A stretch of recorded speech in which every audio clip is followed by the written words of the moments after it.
પ્રવર્તમાન સ્થિતિને ધ્યાને રાખીને આજરોજ જામનગર જિલ્લામાં વિવિધ સ્થળોએ યુદ્ધને પરિસ્થિતિને અનુલક્ષીને સંભવિત થનાર પરિસ્થિતિઓની ઉદ્ભવતી જે છે એને લઈને મોક ડ્રીલનું આયોજન કરવામાં આવેલું છે. એ પૈકીનું એક મોક ડ્રીલનું આયોજન અત્રેના ક્રિસ્ટલ મોલ ખાતે કરવામાં આવેલું છે.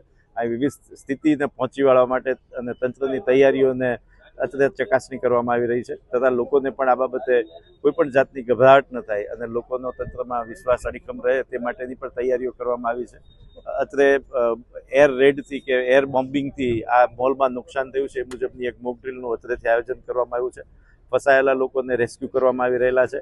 અંદાજે 100 થી વધારે ફસાયેલા લોકોને અત્રેથી રેસ્ક્યુ કરી લેવામાં આવેલા છે. જે ઘાયલો હતા એમને જીજી હોસ્પિટલ ખાતે પણ લઈ જવામાં આવેલા છે. જીજી હોસ્પિટલ ખાતે એક સ્પેશિયલ ડેડિકેટેડ વોર્ડ તૈયાર કરી દેવામાં આવ્યો છે. ઇમરજન્સી સર્વિસીસના તમામ ડૉક્ટરો ત્યાં હાજર છે અને અત્રે તમામ emergency services, fire services, 108, ambulances, corporation Jamnagar મહાનગરપાલિકાના તમામ મશીનરી સાથેની તમામ સરકારી તંત્ર અત્રે ઉપલબ્ધ છે. જિલ્લા વહીવટી તંત્ર, મ્યુનિસિપલ કમિશનર અને જિલ્લાના પોલીસ વડા, પોલીસ અધિક્ષક શ્રી પણ અત્રે ઉપસ્થિત છે અને મોક ડ્રીલ જિલ્લામાં અન્ય સ્થળોએ પણ થઈ રહી છે જેની વિગતો પણ આપને આજ પછીથી આપવામાં આવશે. આભાર. આજે જે મોક ડ્રીલનો અભ્યાસ ચાલે છે, આ મોક ડ્રીલના દરમિયાન જે જામનગર જિલ્લામાં 3 અલગ અલગ જગ્યા જે કંટ્રોલ રૂમે જે સૂચના મળી હતી, આ સૂચના અકોર્ડિંગ દરેક ડિપાર્ટમેન્ટ સાથે કોર્ડિનેશન કરીને અને અત્યારે જે ક્રિસ્ટલ મોલની જે પરિસ્થિતિ છે ત્યાં જે પોલીસની આખી જે ટીમ છે અને બીજી બધી જે એજન્સી છે આની ટીમને સાથે કોર્ડિનેશન કરીને અને અત્યારે બધી જે કાર્યવાહી જે છે આ ચાલુ છે. અને આને અલાવા બીજા 2 થી 3 જગ્યા છે, આ જગ્યા પણ પોલીસની અલગ અલગ ટીમ બનાવેલી છે અને આ પોલીસની અલગ અલગ ટીમ જે છે આને અલગ અલગ જે આનો જે કાર્ય છે, જે વર્ક છે એ પણ નિર્ધારિત કરેલો છે. તો આ અનુસાર દરેક જે આપણા વિભાગ છે આની સાથે સંકલન કરીને અત્યારે કાર્યવાહી કરી રહી છે.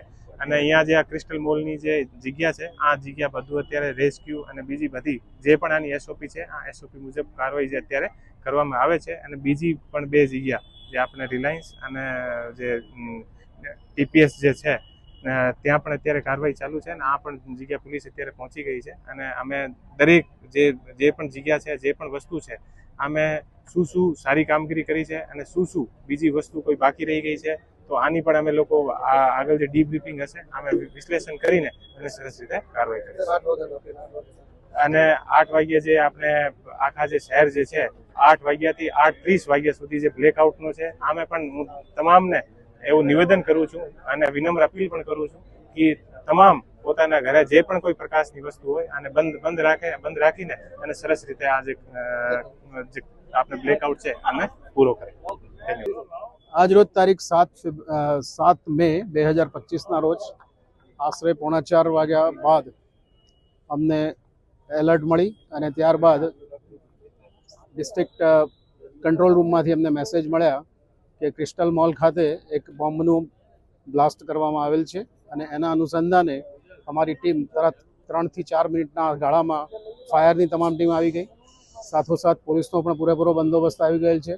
સાથે સાથે તમામ લાઇન ડિપાર્ટમેન્ટ, કોર્પોરેશનના અલગ અલગ ડિપાર્ટમેન્ટ્સ જેમ કે ફાયર ઉપરાંત સિવિલ એન્જિનિયરિંગવાળા, રોડવાળા, પાણી, ગટર અને એસડબ્લ્યુએમ તથા એસ્ટેટ તમામ ડિપાર્ટમેન્ટના તમામ અધિકારીઓ અને કર્મચારીઓ અહીંયા આગળ જરૂરી રેસ્ક્યુ અને રિલીફ અર્થે તુરંત હાજર થયેલ છે. અને પોલીસે પણ ખૂબ બંદોબસ્ત કરીને જે અનનેસેસરી ટ્રાફિક હોય કે જે ક્રાઉડ ક્રિએટ કરતો હોય એને દૂર રાખેલ છે અને સ્વિફ્ટલી અને ફાસ્ટ સારી સ્પીડે તમામ રેસ્ક્યુ અને રિલીફનું આયોજન થાય એ માટે સૌ ડિપાર્ટમેન્ટ મદદરૂપ થયેલ છે.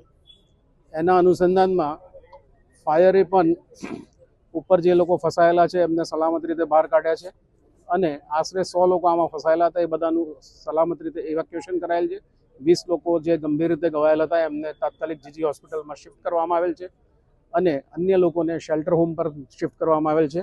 શેલ્ટર હોમ પર જે લોકો શિફ્ટ થયા છે એ લોકો સ્ટેબલ થયેથી અને એમના વિસ્તાર તરફનો રસ્તો સલામત થયેથી એ લોકોને તરત એમ પોતપોતાના નિવાસસ્થાન તરફ રવાના કરવામાં આવશે. શેલ્ટરમાં જ્યાં સુધી એ લોકો છે ત્યાં સુધી એમના ભોજનની વ્યવસ્થા અને પાણીની વ્યવસ્થા વગેરે પણ ધ્યાન રાખવામાં આવશે.